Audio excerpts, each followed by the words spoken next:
지난 2015년에 개봉된 영화 중에 성실한 나라의 앨리스라는 영화가 있습니다. 이상한 나라의 앨리스는 패러디한 영화 같은데 제목은 조금 가벼워 보이는데 내용은 아주 묵직한 내용을 담고 있는 영화였습니다.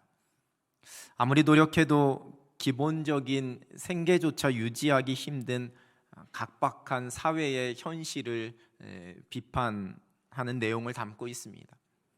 우리가 흔히 오포세대라고 이야기하죠. 집, 연애, 취업, 출산, 인간관계를 포기해야지만 된다. 그걸 오포세대라고 이야기하는데, 이런 오포세대의 아픈 현실을 담고 있는 이 영화의 포스터에 적혀 있는 문구가 열심히 살아도 행복해질 수 없는 세상, 단지 행복해지고 싶었어요. 이렇게 그 포스터에 적혀 있습니다. 이 영화 속에 등장하는 여주인공은 자격증을 14개나 가지고 있지만 직장에서 쫓겨나게 됩니다. 그리고는 아르바이트 수준의 일자리를 전전합니다. 결혼을 하고 어렵게 집 한 채를 장만을 했지만 그 집의 실질적인 주인은 은행입니다. 일을 해도 빚은 늘어만 가는 그 현실 앞에 그녀는, 이 주인공은 좌절하게 되고 결국에는 극단적인 행동을 하게 됩니다. 근데 유독 이 영화가 개봉됐던 2015년에 개봉된 한국 영화 중에 이러한 사회의 모습을 담고 있는 영화들이 참 많았습니다. 오피스라는 영화도 그랬고요, 베테랑이라는 영화도 그랬고, 또 위로공단이라는 영화도 그러한 모습을 담고 있었습니다. 많은 영화 평론가들은 유독 2015년에 이러한 영화들이 이러한 스토리를 담은, 이러한 사회적 모습을 담은 영화들이 많이 개봉된 이유를 2010년에 우리 사회에 등장했던 조금은 안타까운 용어에서 그 이유를 찾고 있습니다. 바로 헬조선이라는 표현입니다. 지옥과도 같은 한국이라는 뜻입니다. 바로 이 영화들이 이 헬조선이라고 부르는 우리나라의 처절한 현실의 시대상을 담은 영화들이었다라고 평론가들은 말합니다. 열정페이, 취업난, 3포세대, 5포세대로 대변되는 청년층이 이 한국 사회를 자조 섞인 말로 부르기 시작한 그 표현이 바로 헬조선이라는 표현입니다. 옛날에도 이러한 사회 문제, 어려움들이 있었지요. 근데 이전부터 있었던 이 사회적 문제가 점점 심화가 되어지고, 예전에는 노력하면 할 수 있다, 하면 된다, 이런 식의 자기개발 문구가 소위 말하는 금수저라는 서열 사회에 묻혀서 아무런 힘도 발휘할 수 없게 되었다라는 그 인식이 이 청년층을 지배하기 시작하면서 이 헬조선이라는 단어가 나오게 되었습니다. 이와 연관된 신조어로 탈조선이라는 표현이 있습니다. 이 미래가 보이지 않는 한국 사회를 탈출해서 외국으로 떠나는 것을 말합니다. 이제는 고인이 되신 고 이어령 박사님께서 이러한 모습에 대해서 한 번은 이렇게 비평을 한 적이 있습니다. 헬조선을 떠나 이민 가고 싶다는 나라들도 천국은 아니다. 현재의 취업난이나 양극화 현상은 이 정보기술의 발전에 따른 결과로 우리나라뿐만 아니라 전 세계적인 현상이다. 남만 탓하고 환경만 탓하면 영원히 지옥일 수밖에 없다라고 이 헬조선 단어의 유행을 비판하기도 했습니다. 여러분, 사람들이 이 헬, 영어로 헬, 우리나라 말로 지옥이라는 뜻이지요. 이런 지옥이라는 단어를 좀 쉽게 사용하는 것 같아서 듣기에 조금은 거북스럽지만, 굳이 헬조선이라는 표현이 아니더라도 세상에 많은 사람들이 관용적인 표현으로 쓰는 그런 말을 우리가 들어본 적이 있습니다. 지옥 같은 삶, 천국 같은 삶, 이런 표현을 쓰곤 합니다. 이 삶 속에 펼쳐진 어려운 일들이나 환경 속에서 좌절과 절망을 느낄 때 사람들이 쓰는 표현입니다. 여러분의 인생은 어떠하신지요? 이사야 8장 22절의 말씀입니다. 땅을 굽어보아도 환난과 흑암과 고통의 흑암뿐이리니 그들이 심한 흑암 가운데로 쫓겨 들어가리라. 세상의 환난과 또 고통의 흑암을 말씀하십니다.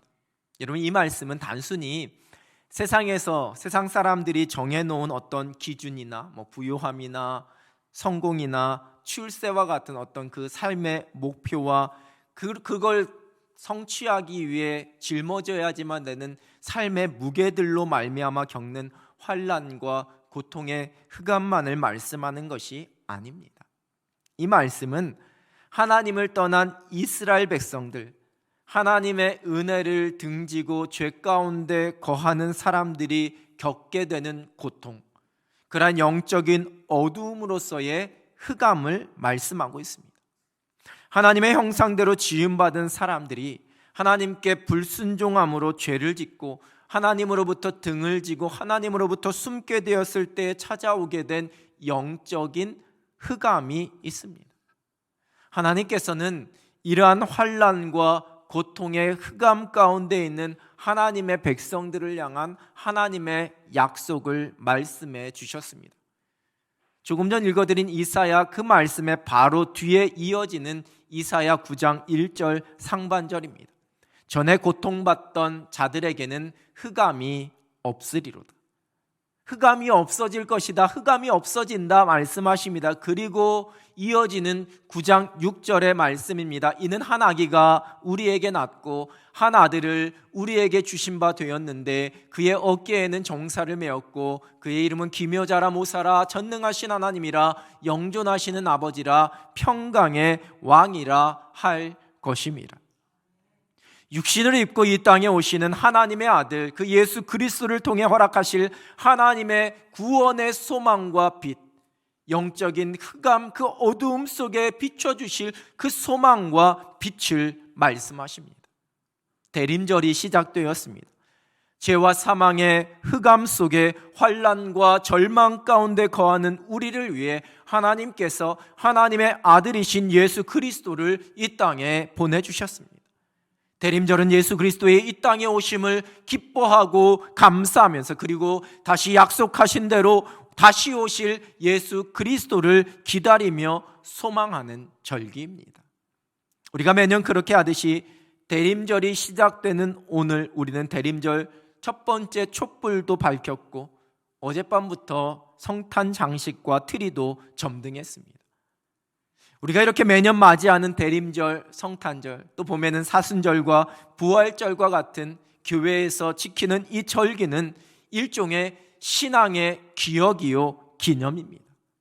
그리고 단순히 형식적으로 반복해서 축하하는 기억과 기념이 아니라 이를 통해 내가 받은 하나님의 은혜가 얼마나 크고 놀라운지를, 또 그리고 하나님께서 내게 무엇을 말씀하시고 그 말씀을 통해 내가 무엇을 깨닫고 무엇을 결단하기를 원하시는지를 묵상하는 것이 아주 중요합니다.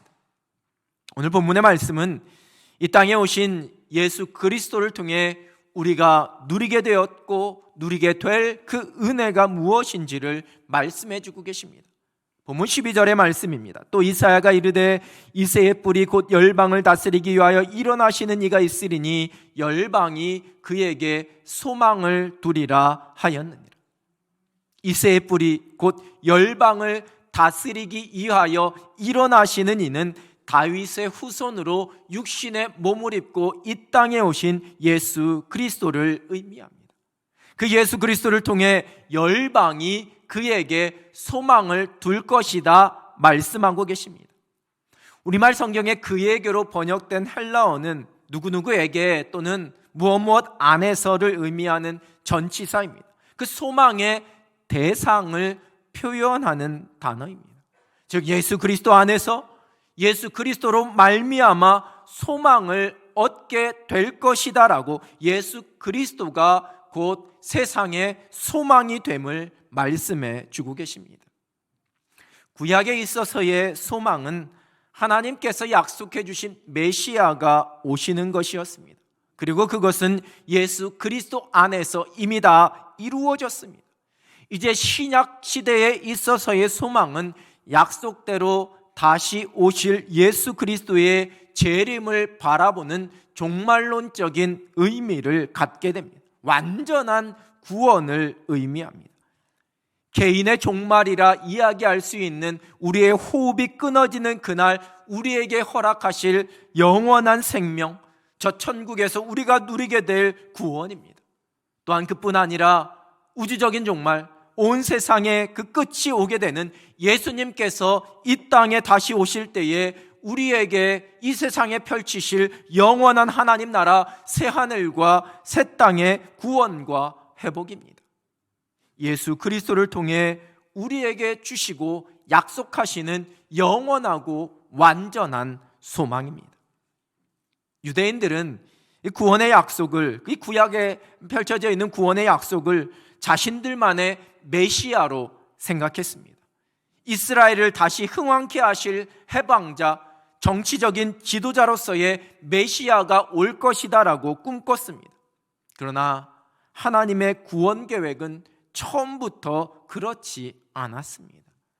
온 세상을 향한 하나님의 구원 계획을 세우셨고 이루어 오셨고 지금도 이루어 가고 계십니다. 그래서 예수 그리스도가 온 세상의 구원자이시며 온 세상의 소망이심을 오늘 성경은 말씀하고 있는 겁니다.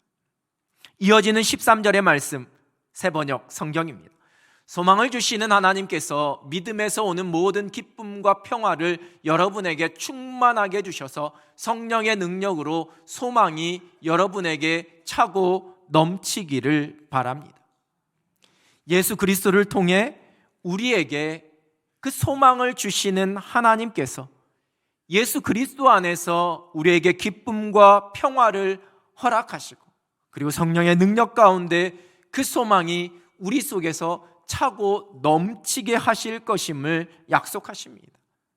이 땅에 오신 예수 그리스도를 통해 우리에게 주시는 하나님의 은혜가 곧 소망임을, 그리고 그 예수 그리스도 안에 있는 소망을 통해 우리가 기쁨과 평화를 누리게 됨을, 또한 그 소망을 충만하게 하시는 이가 성령님이심을 오늘 성경은 말씀합니다.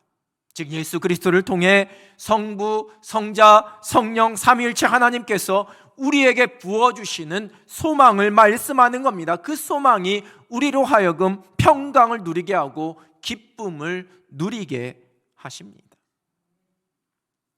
미국 뉴욕의 리디머 교회에서 팀 켈러 목사님과 함께 사역을 하다가 지금은 테네시주 내슈빌 크라이스트 교회에서 담임 목회를 하고 계신 스캇 솔즈라는 목사님이 계십니다. 이 목사님이 쓰신 책이 최근에 번역되어서 출간이 되었습니다.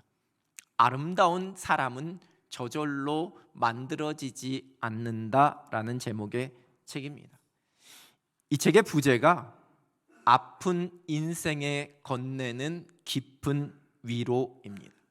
아픈 인생에 건네는 깊은 위로. 목사님은 이 책에서 이렇게 적고 있습니다. 아름다운 사람은 저절로 만들어지지 않는다.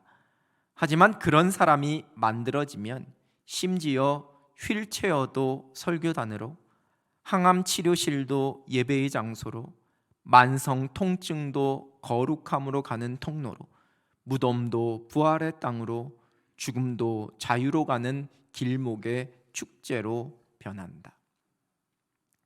우리의 인생 속에서 끊임없이 펼쳐지고 때로는 그 끝이 보이지 않을 것만 같은 고통과 눈물의 그 프롤로그가 다 끝나게 되면 그 이후에는 놀라운 소망으로 가득 찬 단 하나의 장이 우리에게 시작이 된다, 이렇게 말하고 있습니다. 그렇게 될 수 있는 이유, 우리 이 세상에서의 수많은 고통과 환난과 좌절 속에서도 여전히 우리가 낙심하지 않고 다시 일어설 수 있는 이유를 이렇게 중간에서 적고 있습니다. 우리가 자초한 일로 실신해서 땅에 쓰러져 있을 때 능력 있는 의사이신 예수님은 일부러 우리에게로 달려오신다. 우리가 있는 낮은 땅까지 내려와서 우리에게 새로운 생명과 소망을 불어 넣으신다. 이것이 그분의 성품이며 그분이 하시는 일이다. 좌절한 우리에게, 낙심한 우리에게 다가오셔서 우리에게 생명을 다시 불러 일으키시고 우리에게 소망을 불러 일으키시는 그분, 바로 그것이 예수님의 성품이요 예수님께서 하시는 일임을 고백하고 있습니다. 예수 그리스도께서 그 십자가 복음이 우리의 모든 상처와 아픔과 절망과 깊은 그 수렁 가운데서 우리를 건져주시기에 영원한 소망이신 예수 그리스도께서 우리와 함께 하시기에 우리가 다시 일어설 수 있고 우리 인생이 아름답다라고 그렇게 고백하는 겁니다. 예루살렘에 있는 양문 곁에 베데스다라는 못이 하나 있었습니다. 이 베데스다는 은혜의 집, 자비의 집이라는 의미입니다. 그래서 요즘 복지시설이나 장애인 이렇게 함께 생활하는 공간을 베데스다라고 많이 일컫지요. 그 못 주위에는 그 물의 움직임을 기다리고 있었던 많은 병자들이 있었습니다. 당시의 사회 속에 퍼져 있었던 일종의 미신과도 같은 신념 때문이었지요. 어떠한 원리인지는 정확히 알 수 없지만 요즘에 용천수나 간헐천가처럼 이 베데스다 그 못에 한 번씩 물의 움직임이 있었는데 사람들은 그것을, 그 물의 움직임을 하늘에서 천사가 내려와서 그렇게 움직이게 하는 것이라 여겼고, 그렇게 물의 움직임이 있고 난 이후에 제일 먼저 들어가는 한 사람은 어떠한 병에 걸렸든지 그 병이 낫게 된다라는 그러한 신념이 사회 속에 퍼져 있었습니다. 그래서 각종 병에 걸린 사람들이 병을 고쳐보려는 소망을 안고 모여들어서 다들 저마다 그 물이 움직일 때를 기다리고 있었습니다. 그들은 모두 커다란 문제, 그 인생을 어둡게 만들고 힘겹게 하는 질병의 문제를 안고 있었던 사람들이었습니다. 절망 중에 놓여져 있는 아주 절박한 사람들이었습니다. 그리고 그 문제가 해결되기를 소원했습니다. 그리고 그 해결 방법으로 이 베데스다 못을 선택했습니다. 거기에 자신의 모든 소망을 두고 있었던 사람들이었습니다.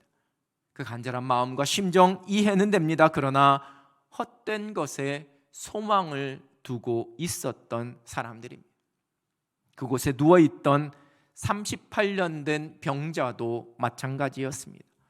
사람의 힘으로는 도저히 고칠 수 없는 질병을 안고 있었던 사람입니다. 여러분, 38년이라는 시간 결코 짧은 시간이 아닙니다. 절망할 대로 절망하고 가진 고생과 어려움을 겪으면서 그 시절을 살아왔을 것입니다. 지금 그의 유일한 소망도 그 베데스다 못이 동할 때에 제일 먼저 그 물에 들어가는 것이 그의 유일한 소망이었습니다.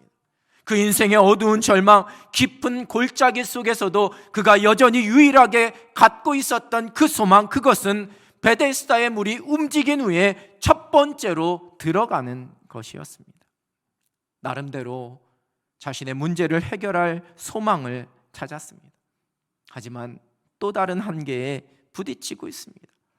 아무리 내가 노력해도 도저히 이룰 수가 없습니다. 절대로 1등할 수가 없는 겁니다. 헛된 것을 기대하고 있는 그는 심지어 그 속에서도 또 좌절하고 낙심하고 있습니다.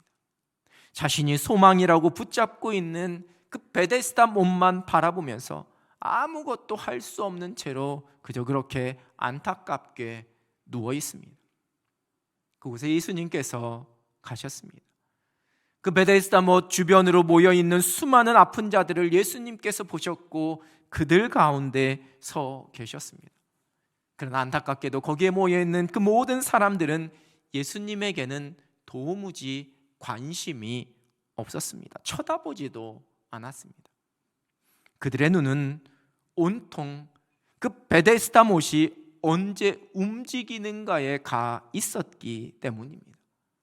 혹 다른 곳을 쳐다보다가 한눈을 팔다가 그 물이 움직이는 것을 놓치게 되면 자신의 소망을 이룰 수 없다라고 생각했기 때문에 오직 그 마음과 시선이 베데스다 못, 자신들이 소망으로 여기고 있는 그 못의 움직임에만 가 있었던 겁니다. 그때 예수님께서 38년 된 그 병자에게 다가가셔서 물으십니다. 내가 낫고자 하느냐? 여러분, 이렇게 말씀하시는 예수님의 그 마음이 느껴지시는지요? 이 질문은 그에게 있는 믿음을 다시 일깨우는 물음이었습니다. 정말 낫고자 한다면 더 이상 그 베데스다 못을 바라보지 말라는, 그 어떤 것에 소망을 두고 그것이 자신의 인생의 그 문제를 해결해 줄 것이라는 그 기대를 버리라는 그러한 물음이었습니다. 자신 앞에 서 계신 분이 누구인지 깨닫고 이제 눈을 들어서 베데스다 못이 아니라 예수님을 바라보는 그 믿음을 일깨우시기 위한 질문이셨습니다. 네가 낫고자 하느냐? 그러면 나를 바라보아라. 그러나 그 예수님의 말씀 앞에 38년 된 병자는 여전히 자신의 신세만을 한탄하며 그렇게 한숨 짓고 있었습니다. 요한복음 5장 7절입니다. 병자가 대답하되 주여, 물이 움직일 때에 나를 못에 넣어주는 사람이 없어 내가 가는 동안에 다른 사람이 먼저 내려가나이다. 네가 낫고자 하느냐라는 예수님의 질문 앞에 38년 된 병자의 대답입니다. 자신의 처지를 하소연합니다. 내가 유일한 소망이라고 생각하고 있는 이 베데스다, 이곳만을 지금 바라보고 있는데 절대로 내가 남들보다 먼저 그 못에 들어갈 수 없다라는 겁니다. 여러분, 이는 자신의 처지에 대한 한탄뿐만 아니라 다른 사람에 대한 원망도 담겨 있습니다. 내 신세가 이러니 내 소망을 이룰 수 없다고, 다른 사람들이 나보다 먼저 들어가니, 다른 사람들이 나를 배려해 주지 않으니, 이 환경이 이러니 내가 이 소망을 이룰 수 없다라고 한탄하고 있습니다. 원망하고 있습니다. 아무것도 기대할 수 없다는 절망을 이야기하고 있는 겁니다. 그러나 예수님께서는 그를 외면하지 않으셨습니다. 그의 원망 섞인 대답에 상관없이, 여전히 믿음을 깨우치지 못하는 그 모습에 상관없이 다시 한번 그에게 말씀하십니다. 5장 8절입니다. 예수께서 이르시되 일어나 내 자리를 들고 걸어가라 하시니, 그리고 이 말씀으로 38년 된 이 병자의 그 믿음이 깨어났습니다. 비로소 그때서야 더 이상 베데스다 못이 아니라 예수님을 바라보게 되었습니다. 그리고 9절은 이렇게 기록합니다. 그 사람이 곧 나아서 자리를 들고 걸어가니라. 베데스다가 아닌 예수님을 바라보게 될 때 누리게 된 은혜입니다. 내가 붙잡고 있는, 내가 세상 속에서 찾으려고 하는 그 소망이 아니라 오직 예수 그리스도에게 소망을 두는 믿음의 사람만이 누리게 되는 능력입니다. 여러분, 우리의 모습은 어떠한지요? 여러분은 무엇을 의지하고 무엇에 여러분의 기대와 소망을 두고 살아가고 계시는지요? 여러분의 인생 속에 꼭 붙잡고 있고 기대하고 있고 바라보고 있는 베데스다, 여러분의 소망과 여러분의 삶의 목표를 이루어 줄 것이다라고 기대하면서 의지하고 있는 그 베데스다가 여러분은 무엇인지요? 내 인생의 소망이라 여기는 여러 가지 베데스다가 우리의 삶의 곳곳에 자리 잡고 있습니다. 그리고 때로는 우리가 정신없이 그것만을 바라보다가 예수 그리스도에게서 우리의 초점이 흐려질 때가 있습니다. 어리석은 소망, 소망인 것처럼 보이는 소망 아닌 것을 꼭 붙잡고 살아가는 우리의 연약한 모습을 고백하게 됩니다. 여러분, 우리의 소망은 결코 언제 움직일지 모르는 그 물이, 그 베데스다가 우리의 소망이 될 수 없습니다.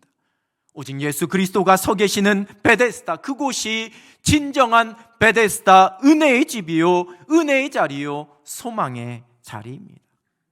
예수 그리스도만이 우리의 소망이 되십니다.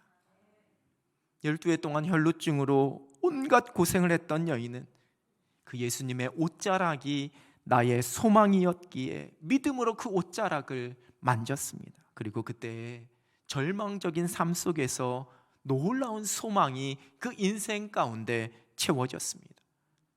앞을 보지 못했던 바디메오는 그를 가엾이 바라보면서 동전을 던져주는 그 사람들이 그 삶의 유일한 소망이라 생각했지만, 여러분, 그 소망은 불완전한 것이요 일시적인 것이었습니다. 그러나 그가 예수님을 만나게 되었을 때에 그의 삶의 절망이 완전히 해결되었고 그는 새로운 소망 가운데 살아가게 되었습니다. 성경은 예수님께서 바디메오를 부르셨을 때에 바디메오가 겉옷을 내버리고 뛰어 일어나서 예수님께로 나왔다라고 성경은 기록합니다. 구걸하는 사람에게 이 겉옷은 그가 가지고 있는 유일한 것이었습니다. 그가 인생 속에서 의지할 수 있는 유일한 소망이었습니다. 그러나 진정한 소망이신 예수 그리스도를 만났을 때에, 그분이 부르셨을 때에 자신이 붙잡고 있었던 세상의 헛된 소망을 과감하게 던져버릴 수 있었습니다. 아무런 존재감 없이 한낮에 다른 사람의 눈을 피해 비참하게 살아야만 했던 사마리아 여인이 예수 그리스도를 만나게 되었을 때에 그 삶의 소망을 회복할 수 있었습니다. 인생의 절망 가운데서 예수 그리스도를 만난 사람들은 새로운 소망으로 회복이 되었습니다. 세상에 많은 사람들이 믿고 있는 신념이, 여러분, 우리의 영원한 소망이 될 수 없습니다.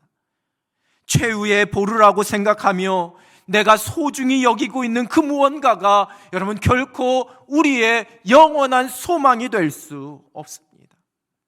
때로는 우리에게는 궁핍함이, 우리의 연약한 육신, 우리의 아픈 몸이, 때로는 우리의 환경이, 불확실한 우리의 미래가 그리 희망적이지 않은 것처럼 보이는 이 세상의 흐름이, 우리의 삶을 맡고 있는 크고 작은 문제들이 때로는 우리를 절망하게 만들 수도 있습니다. 그러나 우리가 오직 예수 그리스도를 바라보게 될 때 우리는 성령 안에서 영원한 소망을 발견하게 됩니다. 저와 여러분에게 보장된 미래의 약속입니다. 그 소망이 우리로 하여금 모든 상황들, 절망과 막막함과 환난과 슬픔과 두려움과 불안의 모든 것을 이기게 해 주는 겁니다. 우리의 유일한 소망이신 예수 그리스도를 바라보며 살아갈 수 있는 여러분 되시길 우리 주님의 이름으로 축원합니다. 소망이신 예수 그리스도를 만난 사람들은 결코 그 자리에 머물러 있지 않았습니다. 영원한 소망 가운데 오직 예수 그리스도를 따라가며 그 소망을 선포하고 전하는 자로 그렇게 살았습니다. 예수님을 만나 변화된 사마리아 여인의 모습을 요한복음 4장 28절과 29절은 이렇게 기록합니다.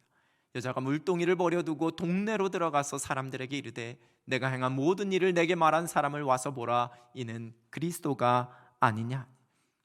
자신이 발견하고 깨달은 그 소망을 감추지 않고 외치기 시작합니다. 예수 그리스도를 만남으로 앞을 보게 된 바디메오의 모습을 마가복음 10장 53절 하반절은 이렇게 기록합니다. 그가 곧 보게 되어 예수를 길에서 따르니라. 이제 예수 그리스도를 따라가면서 그 소망을 전하고 나누고 선포하는 삶을 살게 됩니다. 영원한 소망을 발견한 사람은 그냥 주저앉아 있지 않습니다. 지난주 중에 서대문구에서 생활고에 시달리던 60대 어머니와 30대 딸이 숨진 채 발견되었다라는 그러한 뉴스를 들었습니다. 잊혀질만 하면 이런 안타까운 뉴스가 우리 사회에 들려옵니다. 월세는 물론이고 전기세를 비롯한 건강보험료와 공과금, 독촉 고지서가 그 문 밖에 수북히 쌓여 있었고, 그 집안을 열고 들어갔을 때 집안 냉장고에는 빈 그릇과 컵, 고추냉이와 케첩과 물뿐이었다라는, 그리고 전기밥솥은 언제 사용했는지 알 수 없을 정도로 사용한 흔적이 없었다라고 보도가 되었습니다. 세상의 소망으로 오신 예수 그리스도를 묵상하는 이 대림절이 시작되는 주간에 들은 이 소식 앞에 마음이 무거웠습니다. 소망이신 예수 그리스도를 만난 우리에게 주시는 이 거룩한 사명 앞에 우리가 다시 무릎을 꿇게 됩니다. 베드로전서 3장 15절입니다. 너희 마음에 그리스도를 주로 삼아 거룩하게 하고 너희 속에 있는 소망에 관한 이유를 묻는 자에게는 대답할 것을 항상 준비하되 온유와 두려움으로 하고. 여러분, 우리는 우리 속에 있는 소망의 이유를 세상에 답하면서 살아가야지만 되는 사람들입니다. 복음 안에 먼저 된 그리스도인들은, 복음 위에 세워진 이 교회는 절망과 흑암 가운데 있는, 환난 가운데 있는 이 세상 속에 예수 그리스도로 말미암은 그 소망을 전하고 나누는, 오직 예수 그리스도만이 소망임을 선포하며 살아가야 할 거룩한 사명자로 부름받았습니다. 오직 예수 그리스도만이 소망이 됩니다. 그분에게만 소망이 있습니다. 오직 교회가 이 땅의 소망입니다. 우리가 외치고 보여줘야지만 되는 그러한 소식입니다. 이 세상에 오신 예수 그리스도는 세상의 소망으로 오셨습니다. 우리를 위해 이 땅에 오신 예수 그리스도로 말미암은 그 영원한 소망을 우리가 마음껏 누리면서 살아갑니다. 그리고 우리가 만나는 모든 사람들에게, 절망 속에 좌절하고 낙심 가운데 살아가는 사람들에게 소망이신 예수 그리스도를 통해 그들을 위로하고 그들을 섬기고 그들에게 전하고 그들에게 선포하면서 우리의 인생을 살아갑니다. 소망으로 오신 예수 그리스도, 이 대림절 복음 안에 먼저 된 우리에게 다시 한번 말씀하시는 하나님의 약속이요 또한 거룩한 사명입니다. 성탄의 계절, 소망이신 예수 그리스도로 말미암은 하늘의 평강과 기쁨을 누리면서 또한 이 소망을 마음껏 선포하고 나누며 살아갈 수 있는 행복한 여러분 되시길 우리 주님의 이름으로 축원합니다. 기도하겠습니다. 살아계신 하나님 아버지, 흑암 가운데, 절망 가운데, 환난 가운데 놓여져 있는 우리를 위해 소망이신 예수 그리스도를 이 땅에 보내주시고 예수 그리스도에 있는 영원한 소망을 믿음으로 고백하며 우리 주님만 바라보게 하여 주시니 하나님 감사합니다. 우리의 믿음의 눈이 흔들리지 않게 하여 주시고 세상의 어떤 것에 우리의 소망을 두고 살아가는 어리석은 자가 되지 않게 하여 주시오며 오직 소망 되신 예수 그리스도만을 바라보며 믿음의 길을 걷게 하여 주시옵소서. 우리를 통해 이 땅에 이 소망이 선포되기를 소원하오니 우리를 만나는 모든 사람들이 소망이신 예수 그리스도를 만나 고백할 수 있는 그런 나눔의 삶, 선포의 삶을 살아가게 하여 주시옵소서. 예수 그리스도의 이름으로 기도드립니다. 아멘.